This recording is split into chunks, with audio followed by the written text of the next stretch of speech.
अभी आहार विहार और निहारा, नहीं वो पंक्ति आ गई है उधर की। ये विषय आया है। वस्तुतः हम घर में बैठ कर के आलेख आदि लिख करके तो हाँ। नहीं, आ जाइए अभी। सुननाम बोलिए अभी। हाँ बोलिए ठीक।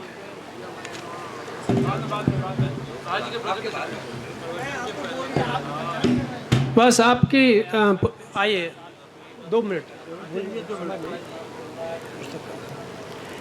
गुरुवर त्रिवार नमोस्तु, त्रिवार नमोस्तु। यहाँ धर्म सभा में उपस्थित सभी श्रावक श्राविकाएँ सादर जय जिनेन्द्र। मैं मेरा यह सौभाग्य समझता हूँ कि आज सुखी जीवन का आधार शाकाहार ये किताब बच्चों के लिए बनाई है। यहाँ बच्चों के लिए जो नई पीढ़ी वाली है, जो शाकाहार को छोड़कर मांसाहार अपना रही है, अपने समाज में भी ये बहुत बड़ा बदलाव आ रहा है, वो रोकने के लिए बच्चों के लिए बनाई है। ये किताब में ये बताया गया है कि शाकाहार विज्ञान के दृष्टिकोण से कैसा श्रेष्ठ है। गुरुवर, इसका विमोचन आपके चरणों में होने में मुझे बहुत बहुत आनंद आता है। गुरुवर, आचार्य विद्यासागर के बाद में आपके ही चरणों में मैं सदा बार बार आता हूँ और मुझे लगता है ये मेरा सौभाग्य है कि आचार्य शांति सागर, आचार्य विद्यासागर का कमंडलू हाथ में लेने का सौभाग्य मुझे ज़िंदगी में मिला और मुनि का संग हरदम, मुनि का सानिध्य हरदम मरते दम तक रहे। और गुरुवर, ऐसी एक मुझे आशीर्वाद दीजिए कि मैं समाधि पूर्वक संलेखना पूर्वक समाधि मरण साध्य करूँ। इतना ही आशीर्वाद मुझे दीजिए गुरुवर, इतना ही आशीर्वाद दीजिए मुझे। वो कमंडलू और पिछी हाथ में आए या न आए कुछ नहीं कह सकते। अभी 80 साल की उम्र है, मगर अंतिम तक, दम तक, अंतिम सांस तक शाकाहार, जीव दया, अहिंसा, जैन जीवन शैली का प्रचार देश विदेश में मैं करता रहूँगा। इतना ही मैं कहता हूँ। विषय जो चल रहा है, वस्तुतः ऐसी स्थिति आती है जब विहार होता है, कभी गुड़ घना, कभी मुट्ठी भर चना, कभी बहुत भीड़, इतनी भीड़ होगी कि देने वालों के लिए समय नहीं मिल पाता है, और कभी ऐसी स्थिति आ जाती है कि एक ही चौके में 25-25 मुनिराजों के आहार होते हैं। और कैसे होते हैं, खेत की बात अभी आचार्य श्री ने बताई है, लेकिन खेत में और क्या क्या दिक्कत होती है वो सब कुछ मुनिराजों ने लिखे हैं, कुछ बताते ही नहीं हैं, किन्हीं के मुख से निकल जाते हैं। अभी इन्हीं समस्याओं पर ये सत्र आगे चल रहा है। इसके विषय में पहला आलेख प्रस्तुत करने के लिए ब्रह्मचारी जय निशान जी के लिए आमंत्रित करेंगे। वही आहार, विहार और निहार, इनमें इसके विषय में क्या सुविधाएं हों, क्या दिक्कतें हों, क्या हमारे कर्तव्य हैं, इस पर आप प्रकाश डालेंगे। प्रतिष्ठाचार्य पंडित जय निशान जी।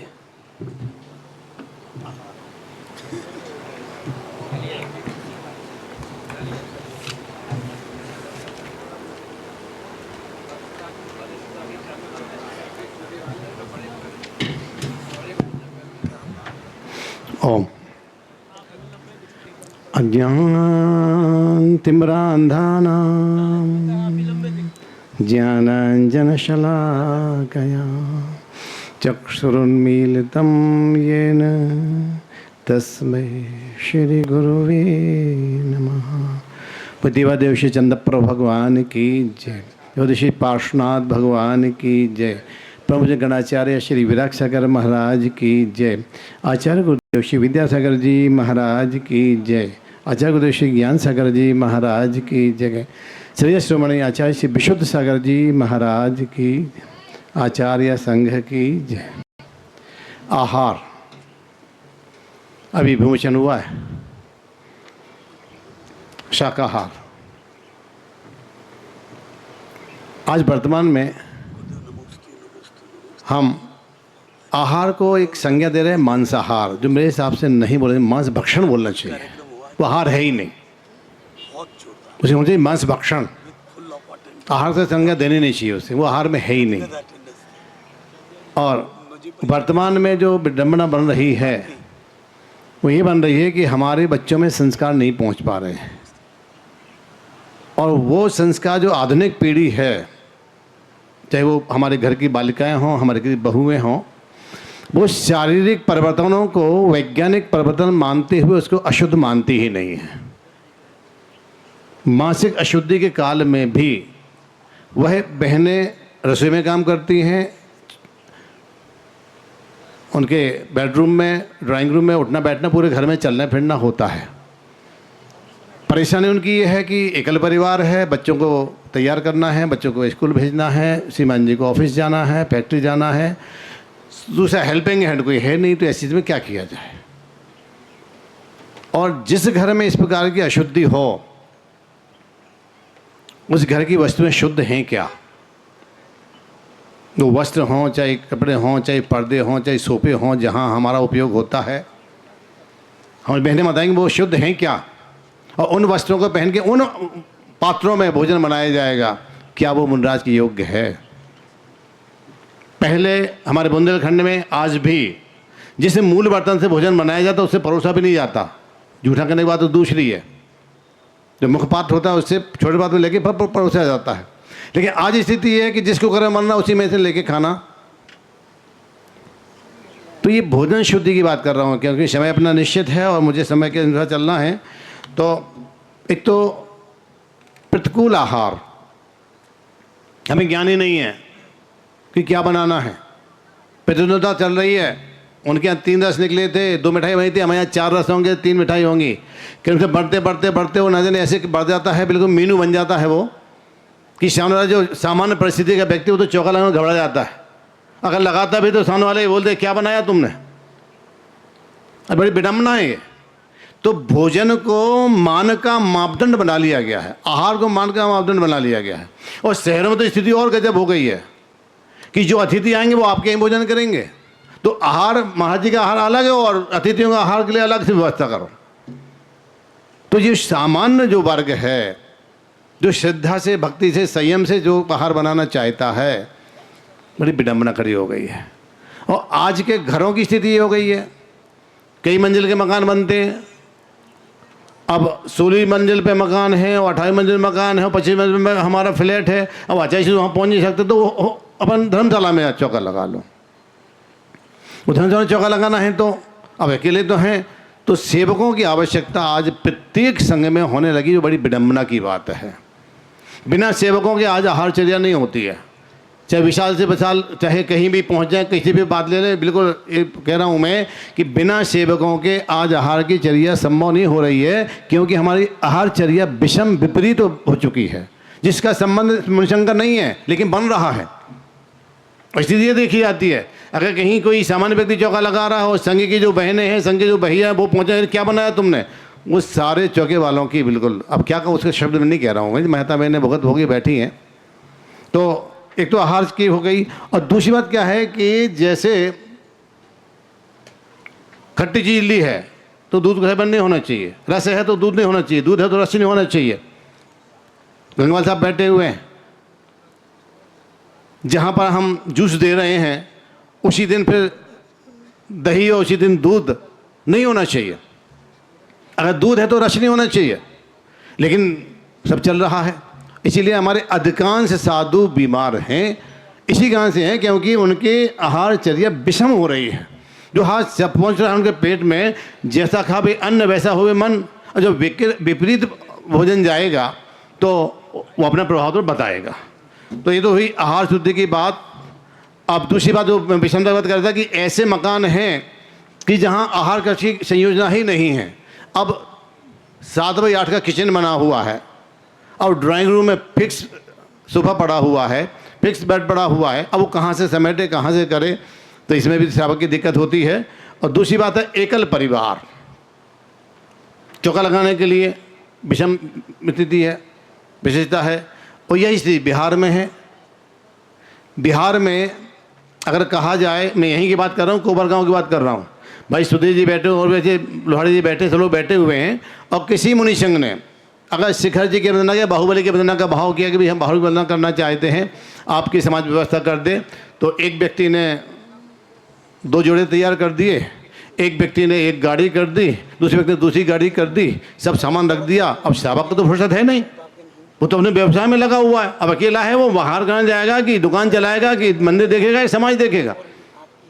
वो गाड़ी चली कोपर गांव से और अगले गांव पहुंचे तो किसकी हो गई? वो किसकी हो गई? महाराज जी की।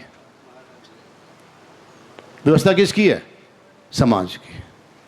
दोषी कौन बन रहा? संघ। इसलिए ध्यान रखना आप ही। अगर बिहार चलना है तो बिहार का, जैसे भी वो बिहार ऐप आया है, जमुना लाल जी और भाई पारस जी ने बताया ऐसा कि हमारे पास कम से कम समाज में ऐसे कम से कम 5-7 लोग हों जो अपने शहर से अगले गांव तक बिहार कराएं। अधिकांश देख रहे हैं आप कितनी दुर्घटनाएं हो रही हैं, यानी यहाँ तक कि घात हो जाता है, समाधि बिगड़ जाती है, इतनी दुर्घटनाएं हो रही हैं क्योंकि समाज के लोगों में जागृति नहीं है, उनका संग वो नहीं है कि हमें बिहार कराना है, गुरु को बिहार कैसे कराना है, कहाँ से कराना है, कैसे चलना है। और अगर बिहार की स्थिति नहीं संभाला जाएगा तो आने वाले समय में महर्षि में निवेदन कर रहा हूँ, अभी आज 2024 है ये, और 2035 और 36 आते आते तक साथ में चलने वाले श्रावक भी नहीं मिलेंगे। और 20 साल बाद तो चौके लगाने वाले श्रावक भी नहीं मिलेंगे, क्योंकि हमारे बच्चे सब बाहर जा रहे हैं, विदेश जा रहे हैं। अब तो घरों में वृद्ध लोग हैं और वही जो लगा लें, अब वो भी नहीं रहेंगे तो अब चौका लगाना कोई है ही नहीं। तो ये बड़ी विसंगति आने वाली है। ऐसी स्थिति में हमें बिहार के लिए एक योजना बनानी चाहिए। कुछ बच्चों को कुछ ग्रुप निश्चित होना चाहिए, आर्य माता जी बहनों का ग्रुप होना चाहिए, जिसे आर्य माता जी की अगर कोई विशेष परिस्थिति है, उन्हें कैसे आहार कराना, क्या कराना, चेहरे कैसे कराना, अशुद्धि काल में उनका किस प्रकार से आहार होना चाहिए, किस प्रकार से होना चाहिए, ये सब ज्ञान हमें देना चाहिए और खुले रूप में देना चाहिए बिल्कुल। और तीसरा विषय है हमारा निहार। अधिकांश संघों में शौचकूप की स्वीकारता हो गई है, टॉयलेट। अधिकांश संघ में बोल रहा हूँ मैं, खुलेआम बोल रहा हूँ मैं, क्योंकि अब तो उसी रूम में रुकेंगे जहाँ व्यवस्था हो। अगर एसी है तो ठीक है, नहीं है तो ठंड में ग्रीष्म परिसर सहन किया जाता है और गर्मी में शीत परिसर सहन किया जाता है। विडंबना ऐसी हो गई है। तो साधु संघ में भी जो श्रावकों को समझना पड़ेगा कि जो हमारी शिथिलाचार आ रहा है, अगर मोबाइल चल रहा है तो मोबाइल लेने साधु नहीं गया बाजार में। अगर भोग उपकरण चल रहे हैं तो साधु नहीं गया है, वो व्यवस्था समाज ने की है और समाज जागृत होना पड़ेगा। आप हमारे आदर्श हैं, और अगर दर्पण में धूल जमी है तो चेहरा तो साफ देखने वाला नहीं है। रेवाड़ी की घटना बता रहा हूँ मैं, रेवाड़ी की। राजेश जैन जो वहाँ स्कूल है, JPS school, Jain public school, उन्होंने कहा हमारे महाराज जी कुछ नहीं लेते हैं, ना पंखा में ना कुछ नहीं, साथ बैठते हैं, और बच्चे आए देखने तो पता चला महाराज जी ऐसे में बैठे हुए हैं। अब क्या जवाब दे वो? तो जो शिथिलाचार की शुरुआत हो रही है, आचार्य संघों को भी ऐसा निर्देश देना चाहिए, जो दूसरे उपसंघ हैं, दूसरों के संघ हैं, कि भाई कम से कम चर्या के माध्यम से हमारा अवर्णवाद तो ना हो, हम प्रभावना करें ना करें, क्या प्रभावना तो ना हो।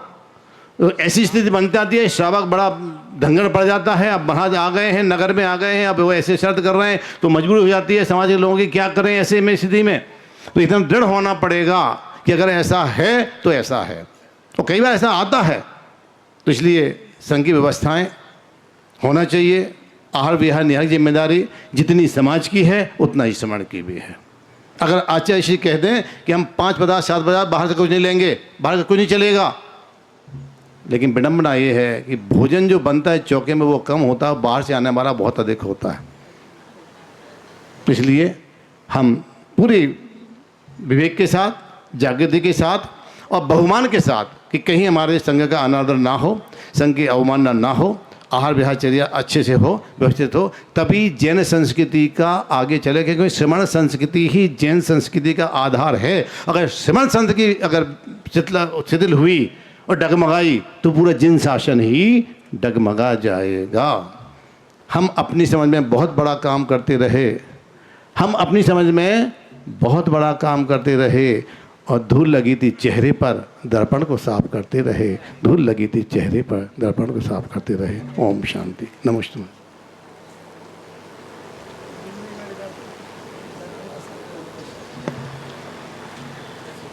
जो स्वयं जी रहे हैं साथ में, उन्होंने अपने विचार रखे हैं। और भी कई स्थितियाँ आ जाती हैं ऐसी, लेकिन हम तो उसमें लाभ का ये सोचते हैं कि यदि आचार्य श्री से कभी बात नहीं हो पा रही हो जिनकी, तो वो सवेरे का समय जाएं और निहार के समय उनका कमंडल पकड़ें।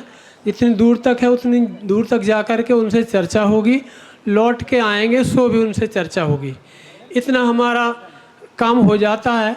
हमने भी आहार भी दिए हैं, बिहार में भी रहे हैं। जब बिहार में अपन चलते हैं और जब अपने पैरों में छाले पड़ जाते हैं, तब समझ में आता है कि गुरुवर तो बराबर निरंतर बिहार करते रहते हैं, उनकी क्या हालत होती होगी।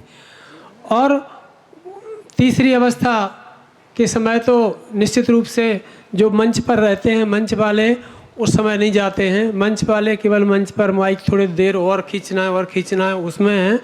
लेकिन वस्तुतः उनकी आवश्यकता पड़ती है उस समय जब भीड़ नहीं रहती है और कोई नहीं रहता है, उस समय उनकी आवश्यकता पड़ती है। और तभी वे भी महाराज जी के सानिध्य में भी आ जाते हैं और उनकी बातें, जो कुछ समस्याएं होती हैं, युवा वर्ग की समस्याएं होती हैं, वे अपनी उस समय कह जाते हैं।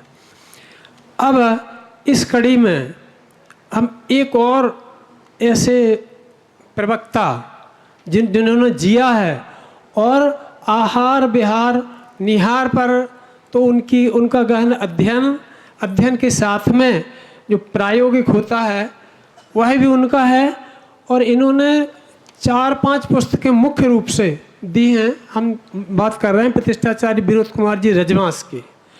इन्होंने सिद्ध चक्र विधान का अर्थ के साथ लिखा सबसे पहला संभवतः उनका ग्रंथ होगा। और वास्तु आदि के तो लिखे ही हैं। एक और ग्रंथ लिखा मरण संस्कार। बनारस में ऐसी स्थिति आई थी कि 6 लोगों के एक साथ संस्कार हुए थे, एक्सीडेंट हो गया था। उस समय जब कहा कि जैन विद्वान को बुलाना है और हमें तो उनसे ही करवाना है, कोल्हापुर के कहाँ के, महाराष्ट्र के थे, तब उनकी वो किताब अंतिम संस्कार वह काम आती है। ऐसे समय में ऐसी किताबें जो कोई नहीं लिखता है, ऐसी किताबें भी आप ढूंढ के लाते हैं। पंडित श्री प्रतिष्ठाचार्य विनोद कुमार जी रजवांस आए और विषय पर बात करें अपना।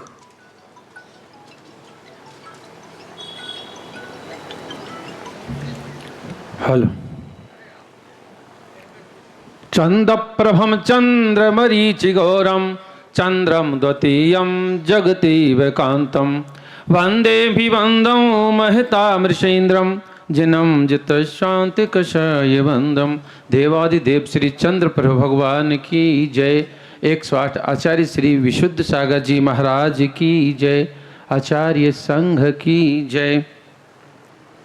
पहले तो मैं धन्यवाद दे रहा हूँ श्रीमान सुधीर जी बज साहब को और उनके बेटे श्री अनंत जी बज जी को कि उन्होंने जैन धर्म और समाज में आई हुई विसंगतियों को के विषय में चिंतन करने के लिए ये सारा उपक्रम किया। आज के इस भौतिक युग में लोग अनेक कार्य के लिए तो सहर्ष तैयार रहते हैं, लेकिन ऐसे मुद्दों पर बात करने के लिए जो विद्वानों का आह्वान किया है, उसलिए मैं उनका धन्यवाद करता हूँ। अब मैं अपने विषय की बात करता हूँ। समय के अंदर ही जैन ग्रंथों में 2 प्रकार का धर्म कहा है, एक मुनि धर्म और एक श्रावक धर्म। और ये दोनों धर्म एक दूसरे के पूरक हैं। जिस समय आदिनाथ भगवान ने तीर्थ की प्रवृत्ति की तो उसी के साथ राजा श्रेयांश और सोम ने दान तीर्थ की प्रवृत्ति की। बिना दान तीर्थ की प्रवृत्ति के बिना धर्म तीर्थ की प्रवृत्ति नहीं हो सकी। इसलिए ये एक दूसरे के पूरक हैं। दूसरी दृष्टि में यदि हम बात करें तो गृहस्थों के लिए हमारे आचार्यों ने कुछ नियम निर्धारित किए हैं।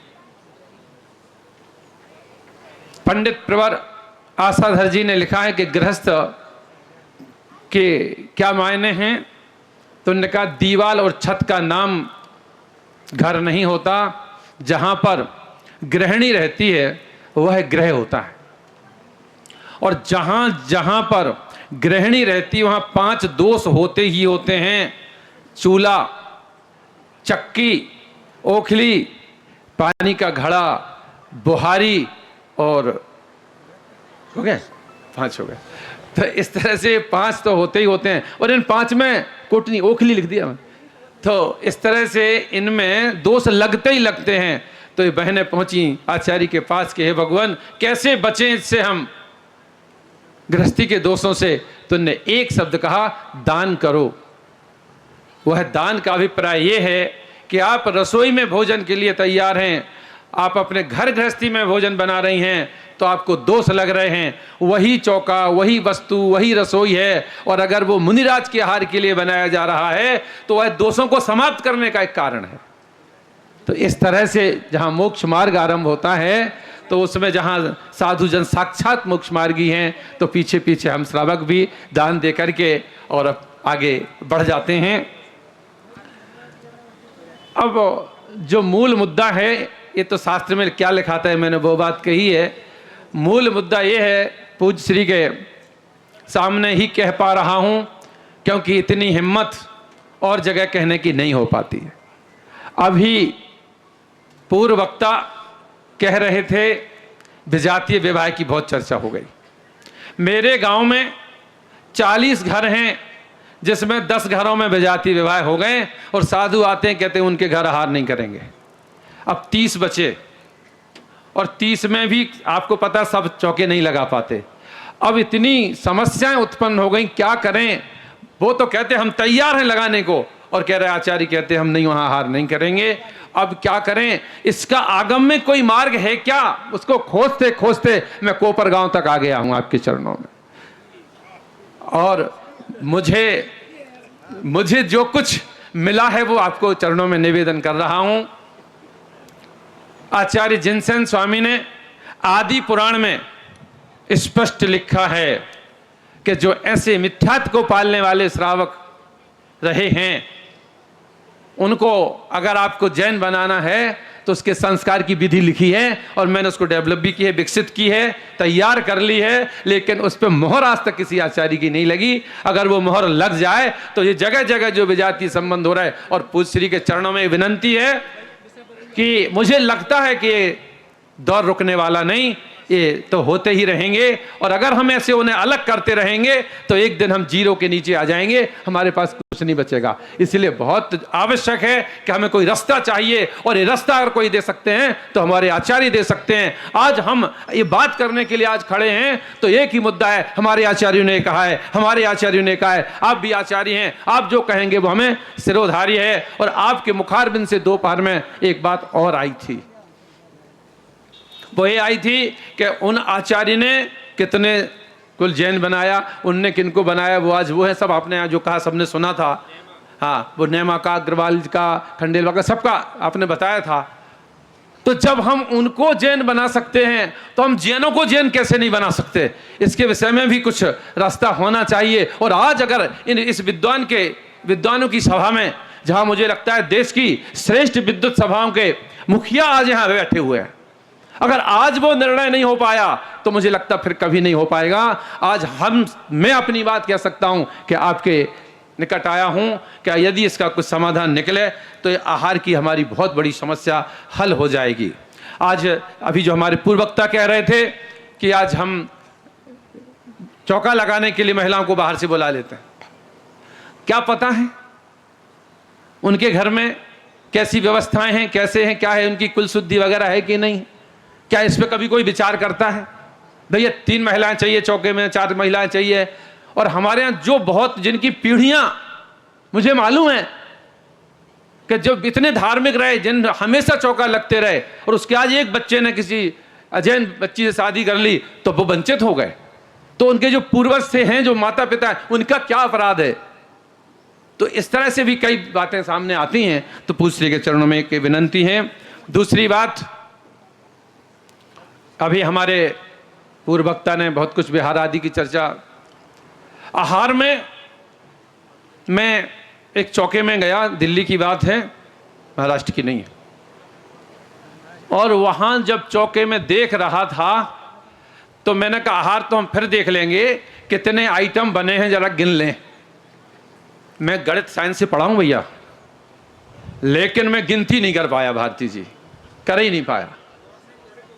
और इतनी गणित थी हमारी, हम गिन नहीं पाए। जब महाराज जी हार लेके निकल गए, मैंने कहा बहना ये कितने आइटम बनाए थे, सब कुछ महाराज जी ने लिए क्या? उन्होंने कहा नहीं, सब महाराज जी ने नहीं लिए हैं, इसलिए बनाए थे कि कल हम जब एक चौके में देखने गए थे तो वहां भी इतने ही बने थे। अगर आज मैं नहीं बनाती तो और जो देखने वाले आए हैं वो कहते कि चौके में तो कुछ था ही नहीं।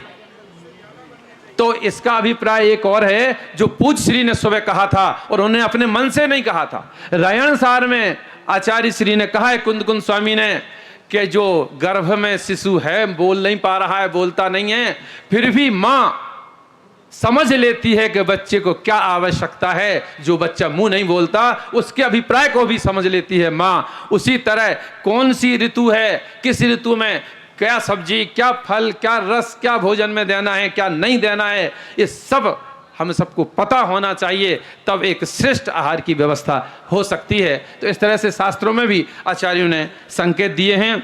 और अभी जो समाज को जोड़ने का एक प्रश्न, आखिरी हमारा अंतिम है, टाइम पे करना है बात, जो समाज को जोड़ने की बात आई है, बहुत सारे बिंदु लोगों ने दिए, इस तरह से जोड़ा जाए, और भी अभी देंगे, विचार करेंगे। लेकिन मैं निवेदन कर रहा हूं कि जो मैंने अभी आपके सामने बात रखी, कि ऐसे जो विजातीय विवाह वाले हैं, यदि कोई रास्ता निकलता है तो हमारी समाज को हम जोड़ सकते हैं। और एक बहुत अच्छी बात आचार्य श्री ने कही, मैं उससे बहुत अच्छा लगा, कि जब आप उस तरफ गए, सराक क्षेत्र आदि में गए और नेमा आदि जो जाता आदमी बताई, और वहां आपने आहार लिया, ये बहुत ही बढ़िया है। इस तरह से यदि कोई कार्य हो तो मुझे लगता है कि हम समाज को समृद्ध कर पाएंगे, बढ़ा पाएंगे, और अपनी संख्या बल को बढ़ा पाएंगे। तो इस प्रकार से आहार आदि की व्यवस्था यदि श्रेष्ठ हो, उसके लिए 2 बातें सिर्फ बिंदु के रूप में, 16 क्या होता है, हम कैसे बताएं बच्चों को। और मैं अगर ये कह दूं कि ये संघ, मुनि संघ चलता फिरता विश्वविद्यालय है, महाविद्यालय है, जिनके पहुंच जाने से घर घर में 16 का आहार बनना शुरू हो जाता है। एक युवती पूछती है, एक बेटा पूछता है, ये बेटी पूछती है कि माँ ये 16 कैसे होता है और कैसे बनाया जाता है। जब ये कहते हमारे साधु ऐसे आहार लेते हैं, तो वह आपने उसे एक पीढ़ी तक आगे और बढ़ा दिया। वो कम से कम ये मान के चलिए कि 60, 70, 80 साल तक उस परंपरा को आगे बढ़ा सकेगा। इस तरह से ये व्यवस्थाएं यदि हो सकें पूज्य श्री के चरणों में, और मेरी समस्या का समाधान हो सके, तो मुझे लगता है यह विद्युत सम्मेलन सार्थक हो सकेगा। इसी भावना के साथ ओम नमः।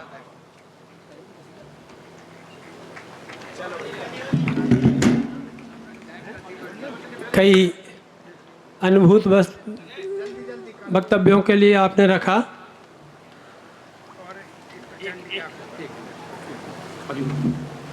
अनंत जी को बुला लो, वो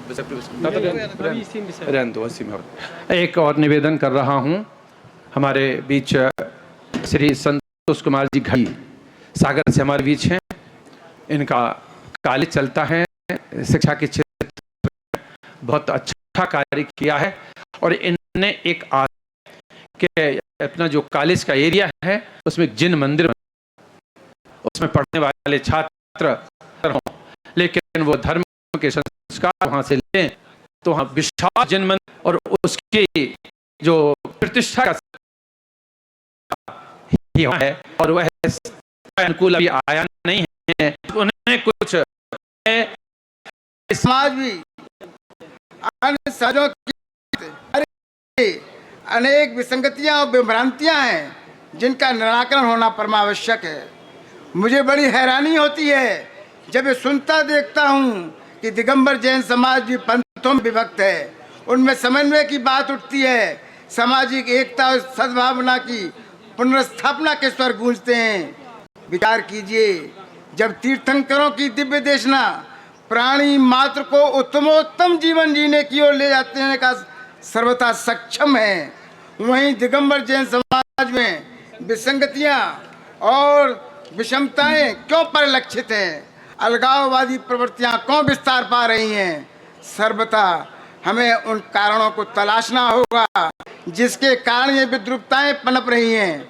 आज जरूरत है हम सब मिलजुल कर निष्प्रय होकर उन कारणों को तलाशें, अपनी प्रवृत्तियों को तराशें, जिससे भ्रम की जमी पड़ते दर पड़ते उगड़ें और हमारी सुप्त चेतना झंकृत हो सके। हम सब में परस्पर सहजता और सौहार्दता के सूत्र इतने गहरे हों कि पूरी दुनिया को कि हम सब अनेक होते ही एक हैं, नेक हैं। समन्वय, एकता और सद्भावना में जो बाधक हैं, अवरोधक बने हुए हैं, उन कारणों में सबसे पहला कारण है अहंकार, ईगो। दूसरा स्वार्थ, सेल्फिश, और तीसरा संकीर्णता, नैरो माइंड। इन कारणों के वशीभूत व्यक्ति यह सोचने समझने को मजबूर हो जाता है कि जो मैं कह रहा हूँ कर रहा हूँ वही सही है, बाकी सब गलत है। वह दूसरों को तुच्छ, अपने को उच्च समझने लगता है। दूसरों को अपमान करने में वह नहीं हिचकिचाता, अपना सम्मान उसे सदा सुहाता है। वह भूल जाता है कि मान की प्यास कभी बुझती नहीं है, प्यासी प्यास में प्यासे का अंत अवश्य हो जाता है। अपने वर्चस्व को बचाए और बनाए रखने के लिए, अपने प्रभुत्व को जमाए बनाए रखने के लिए वह ऐसा कुछ कर बैठता है जो अशोभनीय है। वह केकड़ी संस्कृति को अर्थात दूसरों की टांग खींचने की प्रवृत्ति को अंगीकार कर लेता है। ऐसे में जीवन का शास्त्र मौन रहता है और शस्त्र मुखर हो जाते हैं। जब तक ईगो है तब तक मन का दर्पण निर्मल नहीं हो सकता, और जब तक मन मलिन रहेगा तब तक मानवता जीवन में प्रस्थापित नहीं हो सकती, और बिना मानवता के समन्वय, सद्भाव, एकता नहीं आ सकती। इन सब को रोकने के लिए और समाज में समन्वय, सद्भाव, एकता के पुनर्स्थापन के लिए जैन आगमों में जिन गुरुओं, आचार्य, भगवंतों ने जो उपाय बताए हैं उनका पालन अनुपालन परमावश्यक है। उनमें प्रमुख उपाय है दृष्टि परिवर्तन, गुणग्राहकता और गुणानुरागिता। हमने अपनी दृष्टि को जन से जिन की ओर ले जाना होगा। जन दृष्टि राग पर केंद्रित है जो दूसरों के दोषों पर टिकी रहती है, और जिन दृष्टि वीतरागता पर अवलंबित है जहाँ भावों की विशुद्धता समाई रहती है, जहाँ ज्ञान और विवेक हमारी अंतः चेतना को कुंद से कुंदन बनाते हैं, तब यह समीकरण हमारे जीवन में चरितार्थ हो उठता है। क्रिया माइनस ज्ञान इज इक्वल टू रूढ़ी, क्रिया माइनस ज्ञान इज इक्वल टू रूढ़ी, और क्रिया प्लस ज्ञान इज इक्वल टू साधना। यह समीकरण हमें यह पाठ पढ़ाता है कि कोई भी क्रिया करें, ज्ञान विवेक के साथ करें, तो हम अपने जन्म और जीवन दोनों को सार्थ कर सकते हैं। जिन दृष्टि के माध्यम से हम दूसरों के प्रति संवेदनशील और अपने प्रति सहिष्णु बने रह सकते हैं, वास्तव में जिन दृष्टि हमें द्वंद्व और द्वेष से दूर रखते हुए परस्पर प्रेम और सद्भाव के साथ सदा जीवंत बनाए रखती है। दूसरा उपाय है गुणग्राहकता। गुणग्राहकता से निंदा रस जीवन से छूटता है, पर निंदा और आत्म प्रशंसा की प्रवृत्ति समाप्त होने लगती है। अंततः आत्मालोचन की प्रवृत्ति बढ़ती जाती है, जो हमें पंथ के व्यामोह से हटाकर प्रशस्त पथ की ओर सदा प्रशस्त रखती है। तीसरा उपाय है गुणानुरागता। जैन संस्कृति ही एक ऐसी अकेली संस्कृति है जहाँ व्यक्ति की उपासना की अपेक्षा उसमें व्याप्त गुणों की वंदना की जाती है। वंदे तद्गुण लब्धे। अंततः हमें यह भूलना नहीं चाहिए कि विश्व की तमाम संस्कृतियों ने समस्याओं के समाधान के लिए अस्त्र उठाए हैं, लेकिन जैन संस्कृति ने समस्याओं के समाधान हिंसा से नहीं, अहिंसा, सहिष्णुता और विवेक यानी भेद विज्ञान से ढूंढ निकाले हैं। उपयुक्त कारणों और उपायों को ध्यान में रखते हुए हमें अपने अंतरंग में प्रतिष्ठित प्रसुप्त समत्व को जगाना होगा। समत्व जगेगा तो सद्भाव बढ़ेगा, सारे भेद अभेद में परिणत हो जाएंगे और इसके लिए अहिंसा अनेकांत अपरिग्रह की त्रिवेणी में अंत तो गत्ता हमें अवगाहन करना ही होगा। हम धरा की तो क्या बात करें, आसमान भी बदलने की शक्ति रखते हैं, बस जागरण की आवश्यकता है, संकल्पित होने की जरूरत है। सम्यक पुरुषार्थ और दृढ़ आत्मविश्वास के साथ एक कदम हम चलें, एक कदम तुम चलो, जिसकी तलाश है अंततः मंजिल मिल ही जाएगी। अंत में इन पंक्तियों के साथ अपनी बात समाप्त करता हूँ यथा, आओ इस धरा पर, आओ इस धरा पर अहिंसा की फसलें उगाएं, आओ इस धरा पर अहिंसा की फसलें उगाएं, मानवता के फूल खिलाएं, जियो और जीनो दो की झीलों में अमन चैन की पतवार चलाएं। आओ इस धरा पर नफरत को नजरअंदाज करते प्रेम के गीत गुनगुनाते रहें, द्वंद्व द्वेष के नहीं सदा सद्भाव के दीप जलाते रहें। इत्तलम नमो तुम्हारा एवं कुल शुद्धि में जैनागम में विशेष कथन मिलता बहुत है। बहुत धन्यवाद आपको, 2 बार धन्यवाद। में कुल शुद्धि आप बहुत ही कर्मठता से वर्तमान में अपनी पत्रिका निकालते हैं हो रही है। और सामाजिक क्षेत्रों में भी काफ़ी कार्यरत हैं, सक्रिय हैं आप। अब हम अभी 2 विद्वान और पधारे हैं इस सत्र में, डॉक्टर नरेंद्र कुमार जी भारती सनावत और डॉक्टर सुरेंद्र जी बुरहानपुर। इनका स्वागत है। हाँ, दोनों ही भारतीय हैं। आज की अभी आप जो बोलेंगे हम आपके बोलने पे निर्धार करते हैं, जो आप बोलेंगे भारतीय हैं। अब हम आमंत्रित करते हैं इंदौर विश्वविद्यालय के संस्कृत विभाग की अध्यक्षा, विभागाध्यक्षा श्रीमती संगीता जी को कृपया आएं। आपके सानिध्य में अनेक लगभग 24-25 रिसर्च स्कॉलर काम कर रहे हैं और कर चुके हैं PhD। आप कृपया आएं। संगीता जी, आप श्रुत सिद्धांत शोधपीठ पंचवाल्यती की निर्देशिका हैं और अनेक कार्यों में संलग्न हैं। आप पूर्णतया जैन धर्म के लिए समर्पित हैं। डॉक्टर संगीता जी मेहता। यहाँ भीड़ नहीं है, क्या करें, और निर्णय सुबह तो रहती है। एक सम्मेलन बढ़िया कराओ महाराज जी, आप समाज को भी सुधारो। ये नहीं कह रहे महाराज जी हम तो त्याग कर रहे हैं महाराज जी। ध्यान मूलम गुरोर मूर्ति, पूजा मूलम गुरोर पदम, मंत्र मूलम गुरोर वाक्यम, मोक्ष मूलम गुरुर कृपा। किससे मिलेंगे वो पुस्तक चाहिए। पूजा, मंत्र, ध्यान और मोक्ष के मूल में गुरु की कृपा ही है। ऐसे परम पूज्य आचार्य विशुद्ध सागर जी के चरणों में मैं त्रिवार नमोस्तु अर्पित करती हूँ। मुनि संघ के चरणों में भी मैं त्रिवार नमोस्तु अर्पित करती हूँ। सभा में विराजमान सभी ब्रह्मचारी वृंद को मैं वंदन करती हूँ और सभा में उपस्थित समस्त सुधी विद्वद्गण और सुधी श्रोतागण को सादर नमन और जय जिनेन्द्र अर्पित करती हूँ। साथ ही कोपर गांव के बज परिवार को, जो इस कार्यक्रम के आयोजक हैं, जिन्होंने समसामयिक, प्रासंगिक और अत्यंत चिंता के 8 विषयों को लेकर के यहाँ देश भर के जैन विद्वानों को आमंत्रित करके सम्मेलन किया है, वे अत्यंत साधुवाद के पात्र हैं। उन्होंने जिन 8 विषयों को लिया है वो सभी 8 विषय एक दूसरे से अंतर संबंध रखते हैं, सभी समन्वित हैं और सभी केंद्रित हैं श्रावक और श्रमण पर। मेरा विषय था धर्म संवर्धन, शास्त्र संवर्धन और तीर्थ संरक्षण में श्रावक और श्रमण की भूमिका। इस विषय में 7 बिंदु हैं। धर्म, शास्त्र, तीर्थ, ये 3 आधारभूत विषय हैं। संरक्षण और संवर्धन इनका क्रियान्वयन है और उस क्रियान्वयन में भूमिका जो है वो श्रावक और श्रमण की है। जैन धर्म वस्तुतः चारित्तम खलु धर्मों का उद्घोष करता है।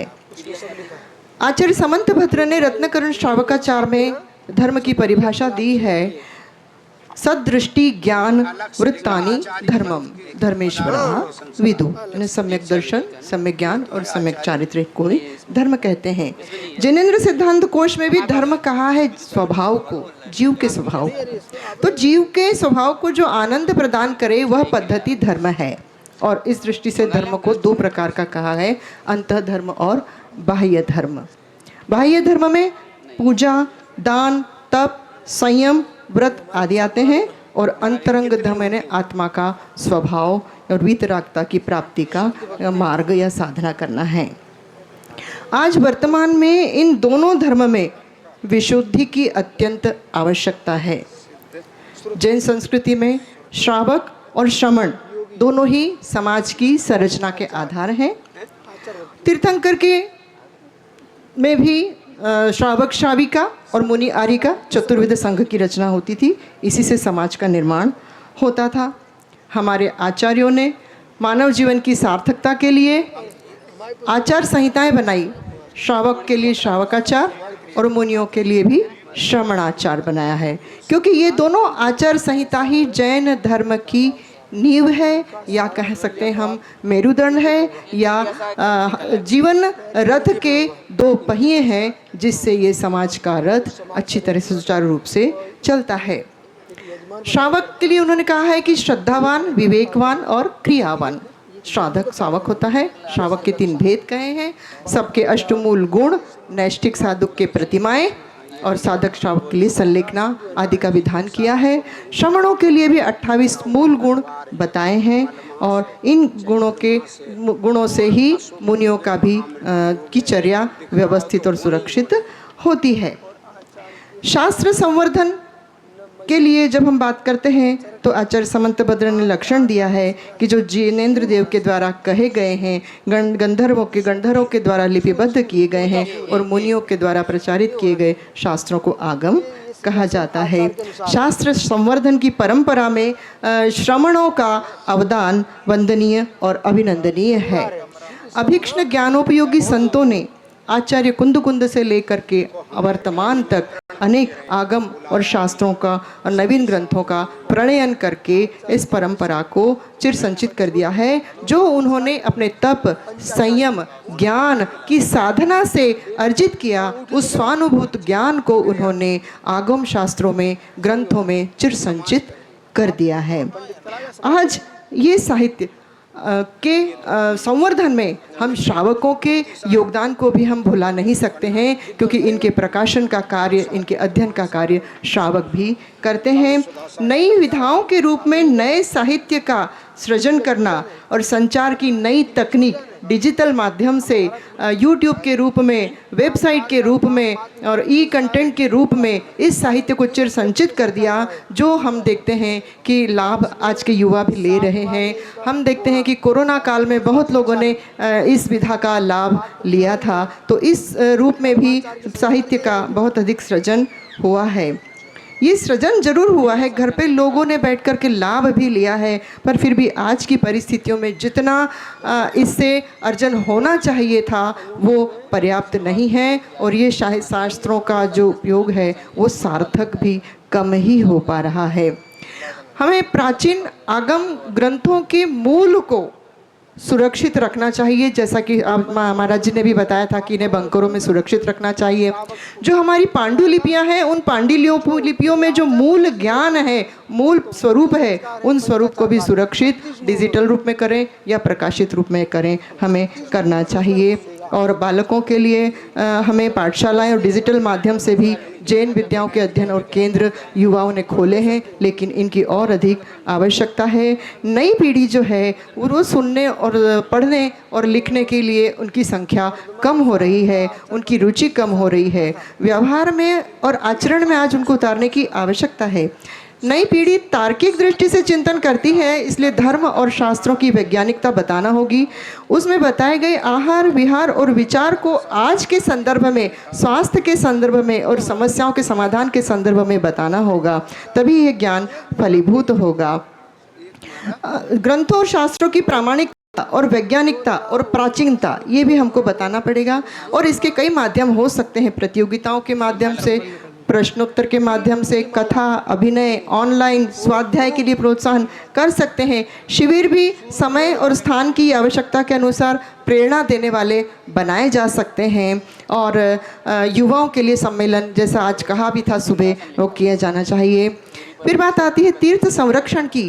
तीर्थ भारतीय संस्कृति के जीवंत प्रतीक हैं। ये ऐतिहासिक, पुरातात्विक, धार्मिक और सांस्कृतिक धरोहर है। हमें आने वाली पीढ़ी को इनको बताना होगा। और उसके लिए कुछ बिंदु इस प्रकार लिखे हैं कि तीर्थों के हमें ऐतिहासिक प्रमाण और शास्त्र और साक्ष्य उनके संदर्भ के इकट्ठे करने होंगे। पंजीकृत भूमियों के दस्तावेज एकत्र करने होंगे। उनकी निर्माण की अनुमति के जो साक्ष्य हैं, जो शिलालेख हैं, जो निर्माताओं के नाम हैं, जैसे राजा हैं, श्रेष्ठी हैं, समाजजन हैं, जिन्होंने भी इनका निर्माण किया है, उन सबको हमको एकत्रित करना होगा। तीर्थों का जीर्णोद्धार, अतिक्रमण, इन सब पे ध्यान दे करके उसके अनुरूप संरक्षण की व्यवस्था, सुरक्षा व्यवस्था होनी चाहिए। वहाँ संतों के लिए भी समुचित व्यवस्था होना चाहिए। तीर्थ दर्शन के लिए प्रतिवर्ष त्यौहार, उत्सव, जन्म दिवस आदि आयोजनों के अवसर पर दर्शन के लिए जाना चाहिए। अपने आने वाली पीढ़ी को वहाँ ले जाना चाहिए। इस प्रकार के अनेक कार्य करेंगे। और जो लोग जिनका पैतृक स्थान पर जो मंदिर है, तीर्थ है, उन पैतृक स्थानों पर एक न एक को रहना चाहिए। और यदि नहीं रह पा रहे हैं तो भी प्रतिवर्ष किसी न किसी रूप में उनको वहाँ आ करके उनके दर्शन करना चाहिए, वहाँ की व्यवस्था में सहयोग देना चाहिए। आज के भौतिकता के युग में, पैसा कमाने की होड़ में मानव भटक गया है। फैशन परस्ती, दिखावा, प्रतिस्पर्धा, प्रमाद आदि प्रवृत्तियों ने मनुष्य को तनावग्रस्त करके मानवता से दूर कर दिया है। इससे संस्कृति का स्वरूप विरूपित हो गया है।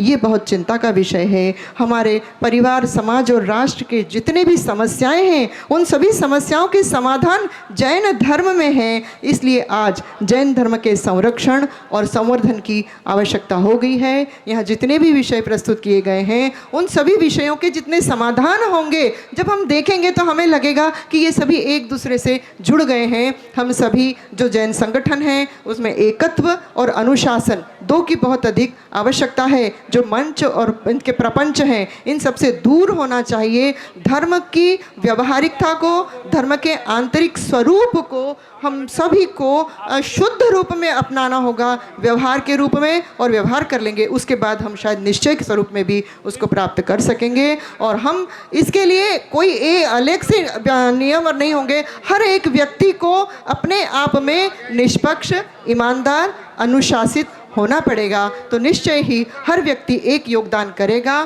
तो ये धर्म का संवर्धन होगा, शास्त्रों का संवर्धन होगा और तीर्थों का संरक्षण होगा। इन सभी में हम सभी को योगदान करना है। जैनम जयतु शासनम।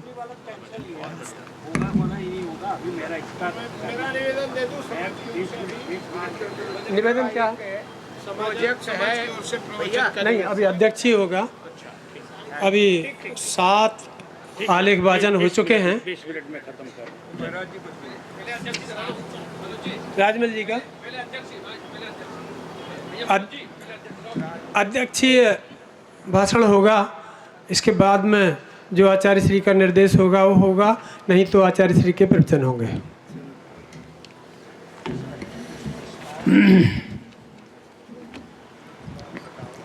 ओम नमः सिद्धेभ्यः। पूज्य आचार्य श्री के चरणों में त्रिवार नमस्तु। संगस्थ विराजमान मुनि चरणों के चरणों में त्रिवार नमस्तु। और ब्रह्मचारी भैया के लिए वंदना व उपस्थित सभी हमारे विद्वानों के लिए प्रणाम। श्रावक श्रावकाओं, वस्तुतः इस सत्र में 8 आलेख पढ़े गए, जबकि आसाथी के 4 ही आलेख पढ़े जाना है।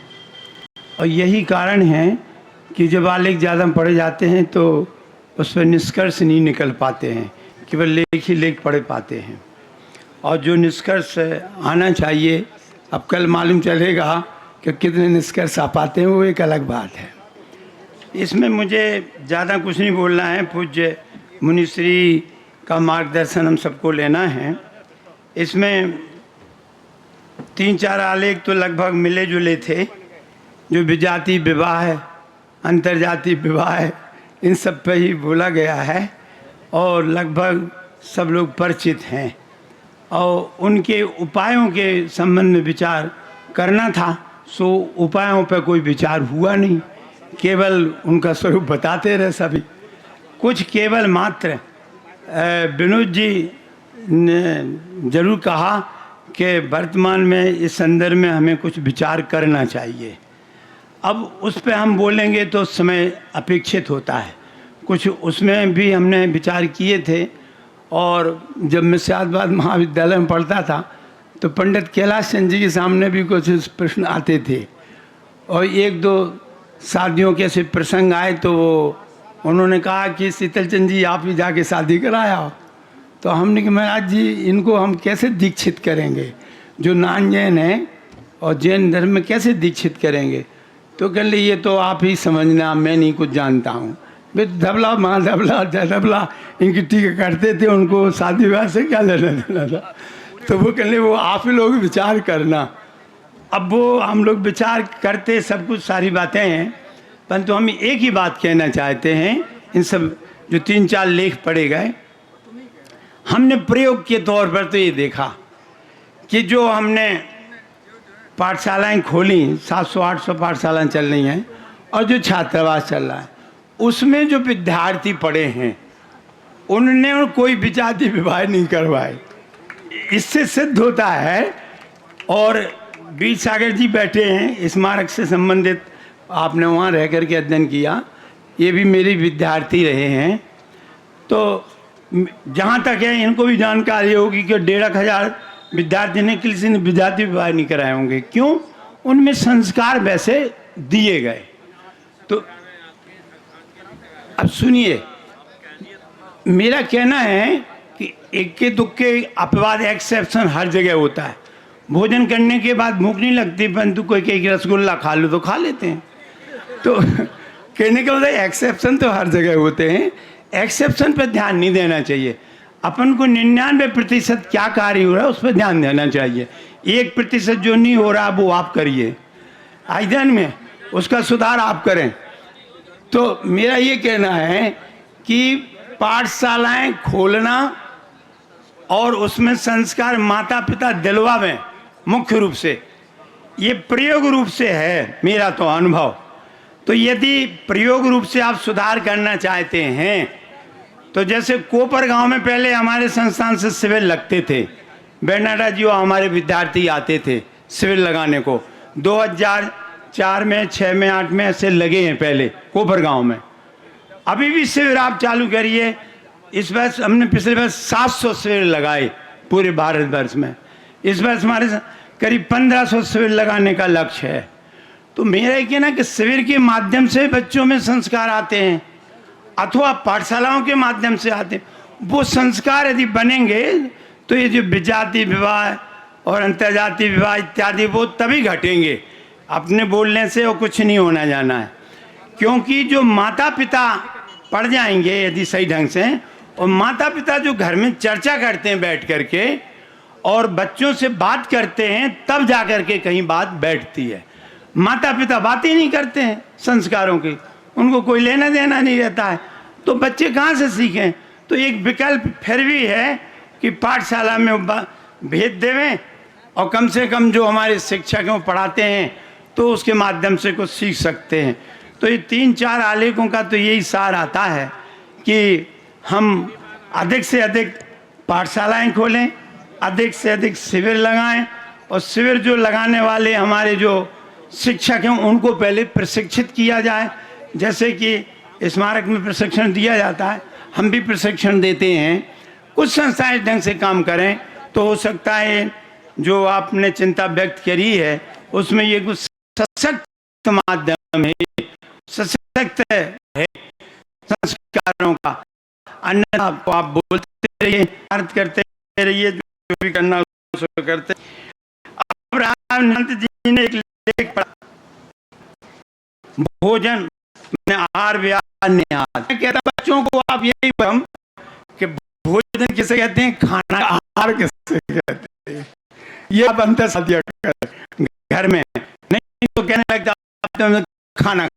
तो खाना क्या है, भोजन है, आहार क्या है, समझा दे आप अपने घर में, कम से कम शब्दावली का तो प्रयोग सही हो गए, सब बातें अलग अलग है। अब हाथ चला कि जहाँ तक निशांत जी खूब विशेषण है, मैं तो हूँ कि चारित्र शुद्धि के जो आचार्य शांति 34 और माता जी ने जो विधान लिखा है समाज को मैं कह रहा हूँ, और उस विधान के माध्यम से समझिए, मुनिराज के सानिध्य में करिए तो मुनिराजों को भी पता चले कि ये 4 विधान है, 3 प्रकार का है, उसमें जो दोष लगते हैं लेकिन मिट सकते हैं और निमित्त दूर कर सकते हैं, तो वो निमित्तों को बताना जरूरी है। निमित्त मुनिराज है, तो इन दोनों को समझना जरूरी है। तो एक ये जो अभी जो निशांत जी ने जो था, एक को समझने के लिए तो चारित्र शुद्धि विधान कर सको तो अच्छी बात है। ये तो मुनिराज के अलावा भी और साधकाएं भी कर सकते हैं। तो इनके पहले विनोद जी ने बात अपनी थी, उसके संबंध में विचार होना चाहिए, परंतु बहुत गंभीरता विचार करने की आवश्यकता कि हमारे जो शूद्र और वैश्य शूद्रों अपने आगम में स्पर्श शूद्र अस्पर्श, उस शूद्र को क्या है क्या नहीं है, कैसे क्या है, इस ये हो सकता है कि लेखन लिखा नहीं लिखा हो तो एक ऐसा, और फिर उस पर चर्चा करें। मैं चर्चा करने को मैंने खूब अध्ययन किया उस पर, ऐसी कई समस्याएं हमारे जब ज्यादा नहीं होगी, मंदिर है समस्याएं रहती हैं, तो इस पर विचार। ये बहुत अच्छा आज डॉक्टर जी गंगवाल, ये तो जान रही रहे सब से निवेदन करना चाहता हूँ, जो पुस्तक निकाली है वो हमारे छात्रावास को उपलब्ध कराएं। शिविर लगाने जाएंगे अभी करीब 200 शिविर लगेंगे, तो हम बच्चों को देंगे और वो शिविरों में डालेंगे और उस पर कुछ हमारे बच्चे प्रोजेक्ट बना देते हैं, उस माध्यम से दिखाते हैं, तो छात्रावास को उपलब्ध कराएं। काम कार्य करते रहते, इनकी विनम्रता देखिए, बहुत डर हैं और मुनि भैया रहते हैं।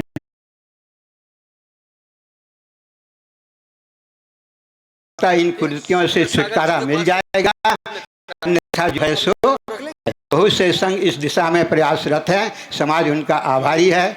परम पूज्य गुरुवर विशुद्ध सागर जी महाराज के विगत 27 वर्ष का साक्षी हूँ कि वे निर्भयता पूर्वक इन सब के विरुद्ध सार्थक सफल शंखनाद करते रहे हैं। प्रवचन के दौरान मात्र श्रोताओं को ही नहीं, चतुर्भुज संघ को भी इसके निरसन के लिए प्रेरित करते रहते हैं। आपने बात सुनी, सबको जय जिनेंद्र। धन्यवाद पंडित दिनेश जी। अब हम इसी विषय को आगे परिवर्तित करने के लिए आमंत्रित करते हैं, जो पिछले 3 दशकों से जैनागम और समसामयिक विशेष आलेखन में संबद्ध हैं, संलग्न हैं और 3-4 शोध आलेखों की उनकी शोधपरक पुस्तकें भी आ चुकी हैं।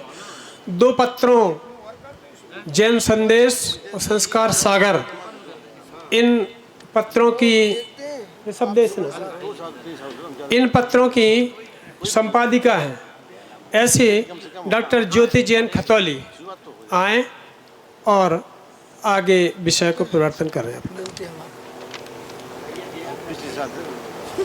आप अगर चित्र न करो, हम भगवान बड़े से बड़े ठीक है। पंडित जी का तो कर रहे, तो कब कर रहे हैं? अभी हम करना है, आज ही करना है, कल बोल रहे हैं। ठीक है, इन 3 तारीख चर्या शिरोमणि आचार्य विशुद्ध सागर जी महाराज सत्संग के चरणों में बारंबार नमोस्तु नमोस्तु नमोस्तु। श्री सकल दिगंबर जैन साधर्मी सहयोग प्रतिष्ठान कोपरगांव के आतिथ्य में चर्या शिरोमणि आचार्य विशुद्ध सागर जी महाराज सत्संग के पवित्र पुनीत सानिध्य में एवं अखिल भारतवर्षीय दिगंबर जैन शास्त्रीय परिषद के तत्वाधान में डॉक्टर श्रेयांश कुमार जैन बड़ौत की अध्यक्षता में और सभी यहाँ पर जो महत्वपूर्ण संस्थाएं हैं उनके अध्यक्ष मंत्री समेत समस्त कार्यकारिणी सदस्य और सम्मेलन में पधारे सभी विद्वानों विदुषी बहनों सभी को सादर जय जिनेंद्र।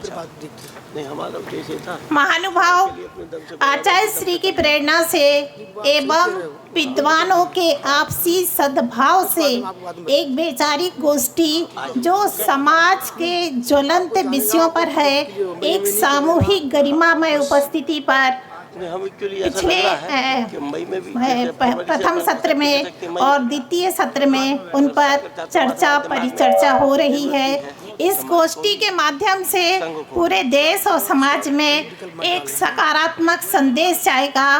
किसी भी धर्म और समाज का संरक्षण संवर्धन उनके मतानुयायी द्वारा ही होता है, अतः पहल हम सबको ही करनी है। 24 मैंने अब तो 13 साल हो। अभी अंतर्जातीय विवाह के आपने 2 आलेखों को सुना, सैद्धांतिक विषयों पर भी चर्चा हुई और कुछ व्यवहारिक पक्ष भी हमारे सामने आए।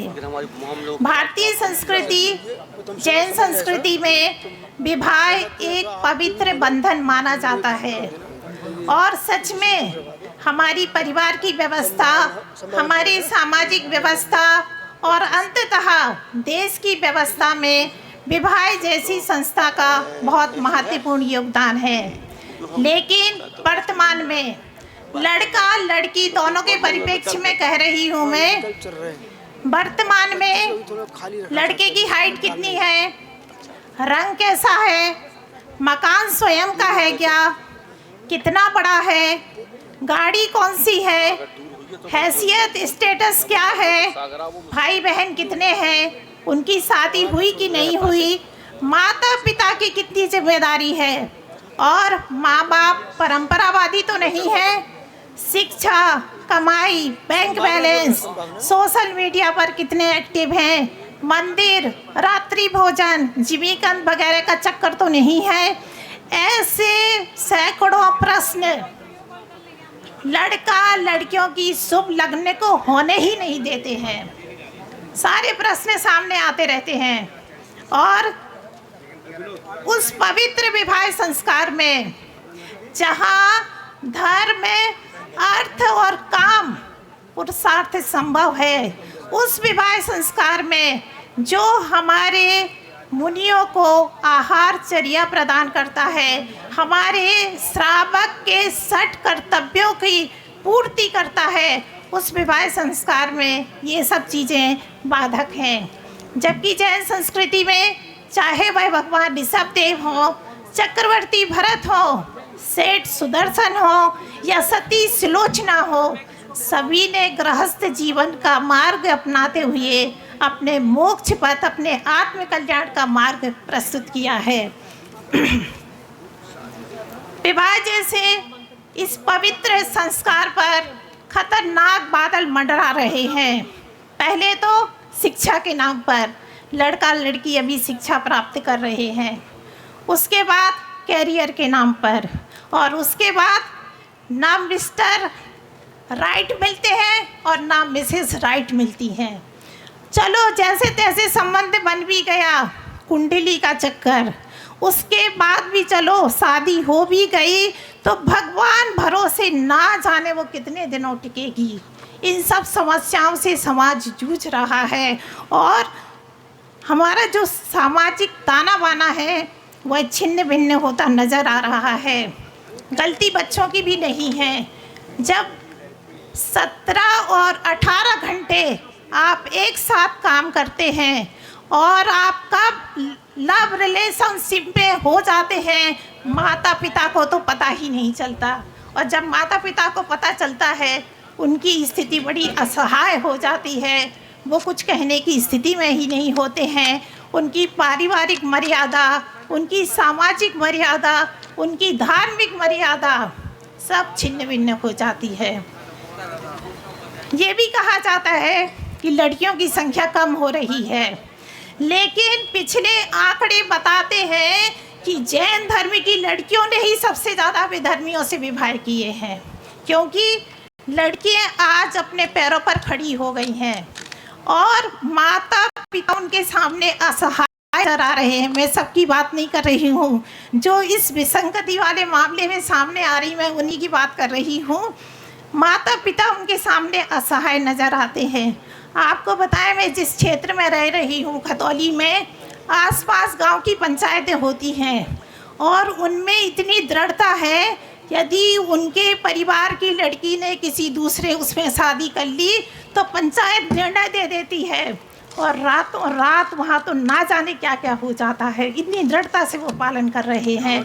और हम माता पिता इतने असहाय नजर आते हैं अपने बच्चों के सामने, हम कुछ नहीं कर पाते हैं। कहाँ है, कुछ हमारे संस्कारों में कमी रह गई क्या? उन बच्चों का इतना कर्तव्य नहीं है जिन्होंने इतने साल तक माता पिता ने जिन्हें पाला पोसा, विवाह जैसे फैसले में वो अपने माता पिता की मोहर लगवाएं? क्या ये उनका कर्तव्य नहीं है? क्या ऐसा कोई कानून नहीं बन सकता है? क्या ऐसी कोई सामाजिक नियम नहीं बन सकते हैं कि माता पिता की स्वीकृति के बिना विवाह नहीं होगा? इस पर भी हमें विचार करना है और अच्छे से विचार करना है। संस्कारों की नींव परिवार में होती है। यदि परिवार से संस्कार मिल रहे हैं तो कहीं ना कहीं वह संस्कार बच्चे में रहते हैं। लेकिन आज बड़े अफसोस के साथ कहना पड़ रहा है कि परिवारों में संस्कार वाली जो नींव थी वो कहीं ना कहीं कमज़ोर होती जा रही है। संस्कार पीढ़ी दर पीढ़ी चलते थे। हमारी माँ से हमें मिले, हमसे हमारे बच्चों को मिलेंगे, बच्चों से उनके बच्चों को मिलेंगे। लेकिन यदि बीच में कहीं भी कड़ी कमज़ोर हो गई संस्कारों की, उन संस्कारों को बचाना मुश्किल हो जाता है। और बदनसीब होते हैं वो परिवार जहाँ विधर्मी समाज के लड़के लड़की आ जाते हैं और वह परिवार को क्या कहें, पुण्यहीन हो जाता है वह परिवार। और उस परिवार से जैन धर्म, जैन कुल की जो हमारी संस्कृति है, उन सब का लोप हो जाता है। और कर्मों की इससे बड़ी सज़ा और क्या मिल सकती हमारे लिए? तो इसलिए विधर्मी विवाह के संबंध में विशेषकर देखो, मैं तो स्पष्ट कहूँगी कि माँ की भूमिका बहुत महत्वपूर्ण होती है। माँ अपने बच्चे की एक एक बात को जानती है। यदि माँ थोड़ा सा भी ध्यान दे तो विधर्मी विवाह आधे कम हो सकते हैं। मैं ये दावे के साथ कहना चाहती हूँ। और एक बात और कहूँगी मैं, इतनी सारी सामाजिक संस्थाएं हैं जो जैन धर्म और संस्कृति की संरक्षण और संवर्धन में काम कर रही हैं।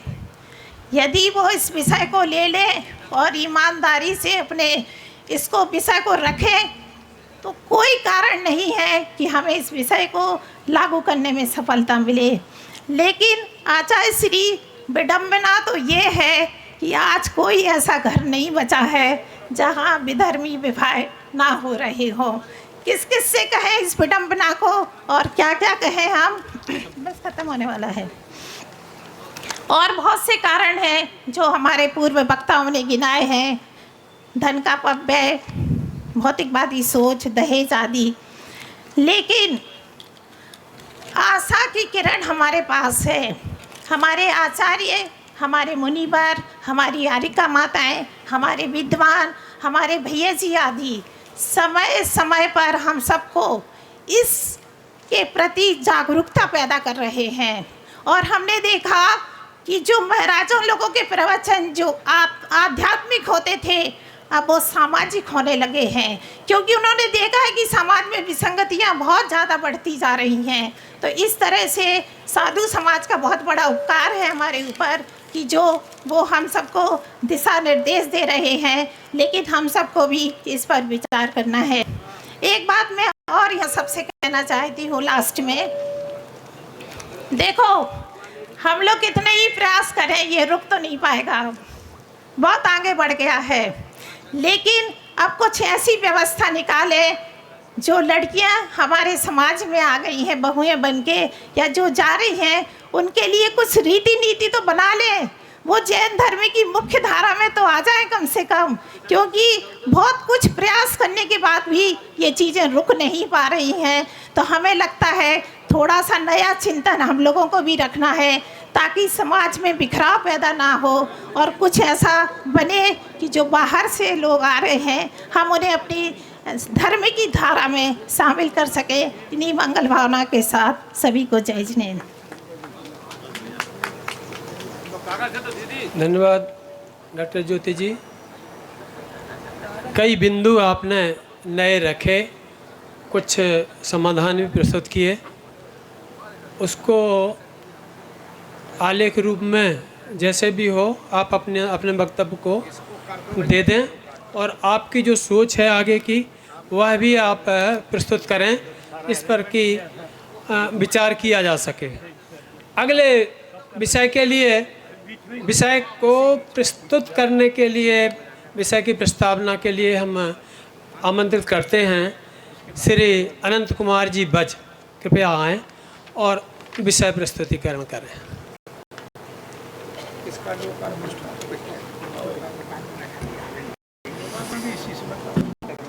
अभी करवा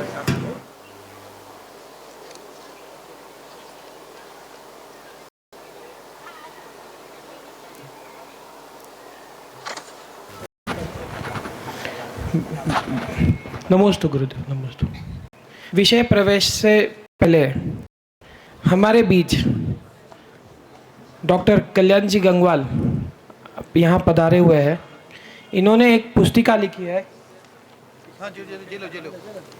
पुस्तिका का नाम है, जिसका विमोचन यहाँ करवाना है।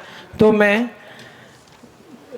डॉक्टर कल्याण जी गंगवाल और सारे शास्त्रियों में से डॉक्टर अनुपम जैन आइए, ऋषभदेव विद्वत परिषद, डॉक्टर सुरेंद्र भारती अखिल भारतवर्षीय दिगंबर जैन विद्वत परिषद, डॉक्टर श्रेयांश कुमार जी बड़ोत शास्त्रीय परिषद अध्यक्ष, और अखिल बंसल जी, और अखिल जी बंसल, डॉक्टर अखिल जी बंसल, और महेंद्र मनोज जी, सारे महानुभाव स्टेज पर पधार कर पुस्तक का विमोचन करेंगे।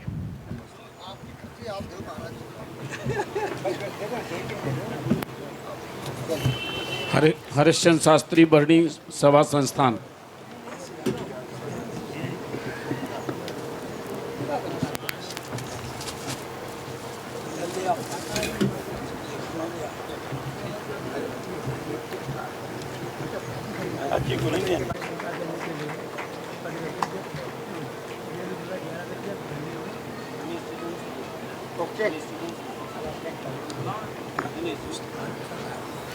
धन्यवाद।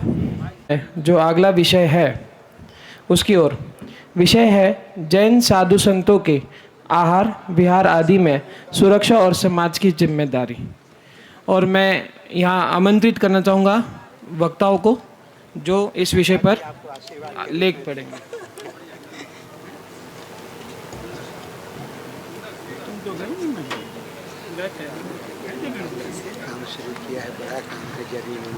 अभी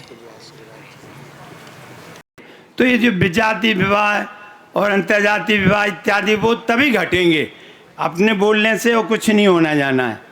क्योंकि जो माता पिता पढ़ जाएंगे यदि सही ढंग से, और माता पिता जो घर में चर्चा करते हैं बैठ करके और बच्चों से बात करते हैं, तब जा कर के कहीं बात बैठती है। माता पिता बात ही नहीं करते हैं संस्कारों की, उनको कोई लेना देना नहीं रहता है, तो बच्चे कहाँ से सीखें।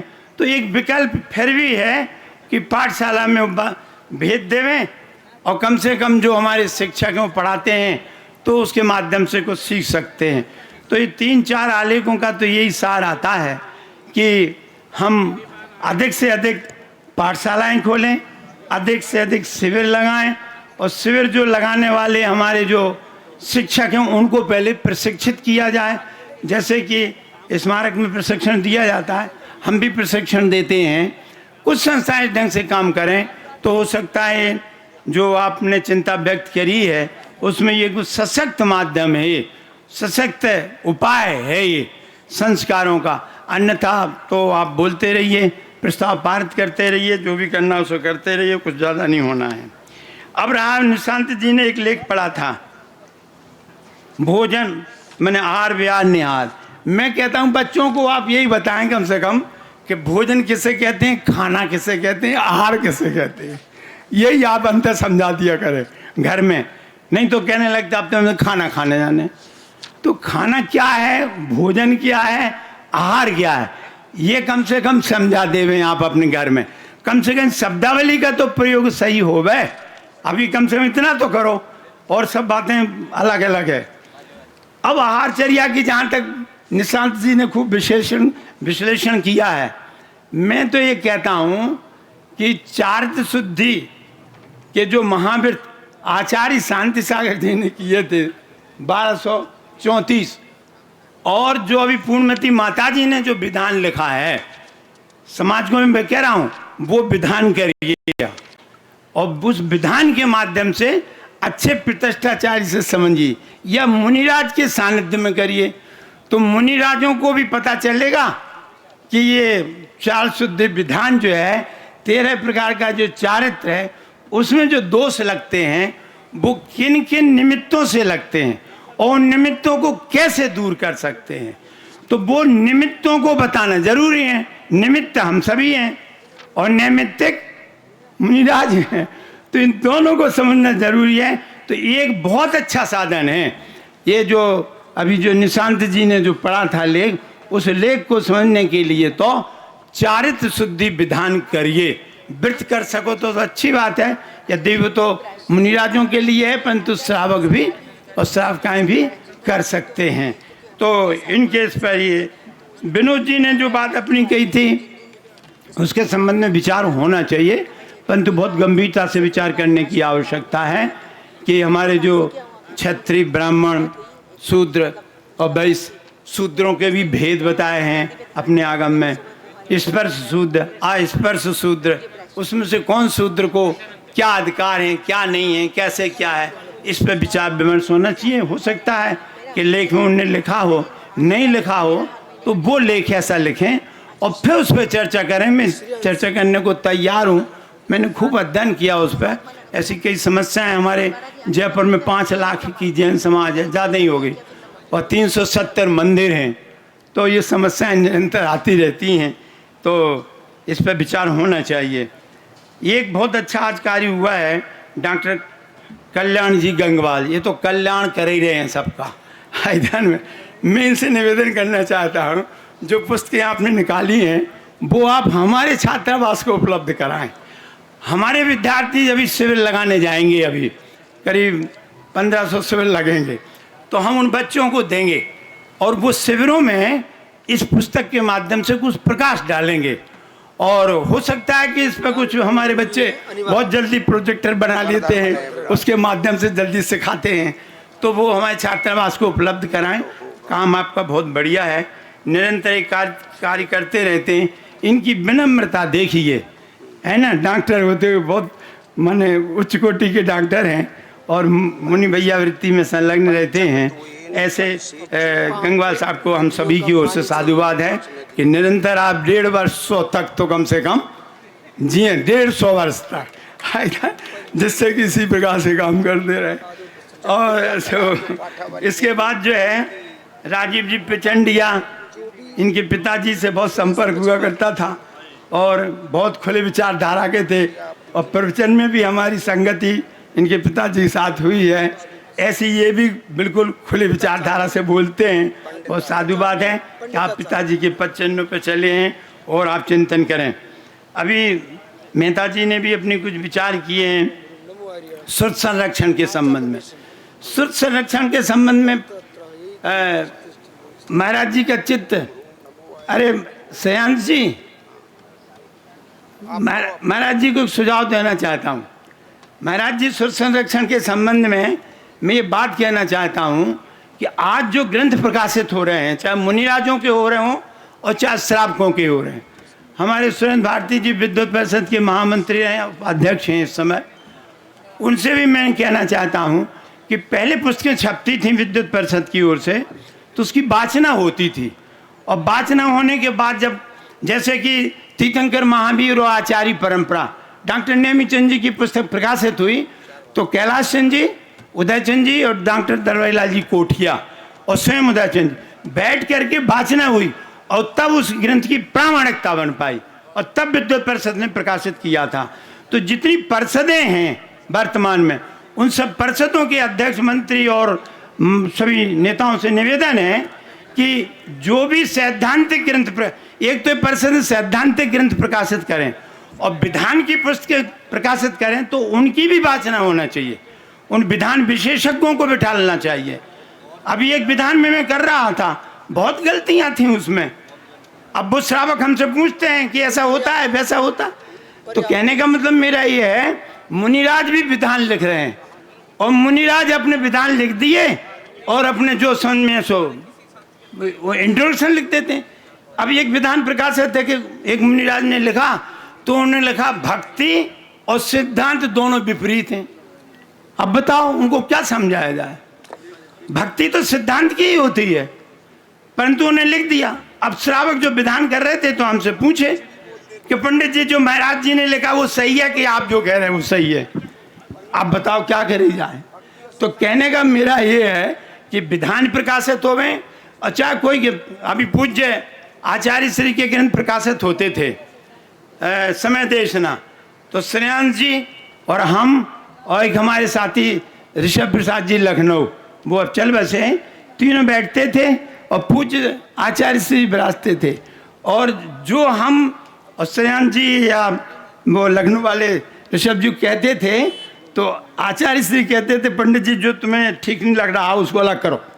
माने इतनी सहजता से आचार्य श्री स्वीकार करते थे, ऐसे होना चाहिए। तो जो मुनिराजों के भी जो अभी कई ग्रंथ आते हैं मेरे पास इंट्रोडक्शन को, कई लोग कहते हैं पीडीएफ भेज रहे हैं उसी, अरे हम पढ़ेंगे, तुम पुस्तक भेजो, उसको हम सिद्धांत से पढ़ेंगे, पढ़ के इंट्रोडक्शन लिखेंगे, उस पर प्रस्तावना लिखेंगे। हम मना कर दिया, हम क्या नहीं लिखना है, हमने पुस्तक ही नहीं देखी तो क्या हम प्रशंसा में लिखेंगे? खाली सिद्धांत तो देखें तो आपने क्या लिखा है इसमें। तो विद्वानों को भी चाहिए, आजकल विद्वान किसी मुनिराज की पुस्तक मिल जाए इंट्रोडक्शन लिखने को, वह गदगद हो गया लिख डालता है, वो यही नहीं जानता है कि क्या लिखा है मुनिराज ने। तो आज जो ग्रंथ आ रहे हैं वो तो शुद्ध संवर्धन नहीं हो रहा है, शुद्ध का ह्रास हो रहा है। तो ये मुनि संघों को भी विचार करने की आवश्यकता, विद्वानों को भी विचार करने की, कि अथवा तथवा जिस चाय पे प्रस्तावना लिख देते हैं, पढ़ते ही नहीं है, प्रशंसा में लिख दिया और कहीं के फलाने विद्वान ने ये लिख दिया है, अरे फलाने विद्वान ने लिख दिया, इसके मोहर लग गई। तो ऐसा नहीं होना चाहिए। तो शुद्ध संवर्धन के लिए आवश्यक है कि चाहे विधान की पुस्तकें प्रकाशित हों, चाहे सिद्धांत की होवे, चाहे पौराणिक होवे, चाहे कोई भी अनुयोग के ग्रंथ हों, जब तक कि उनका अच्छी तरह से वाचना नहीं होगा विद्वानों के द्वारा, मुनिराजों के द्वारा, तब तक प्रकाशित नहीं होना चाहिए। ये मेरा इसमें सुझाव है और श्रेष्ठ तो बात की चीज़ है। धन्यवाद। जन्म जयतु शासनम।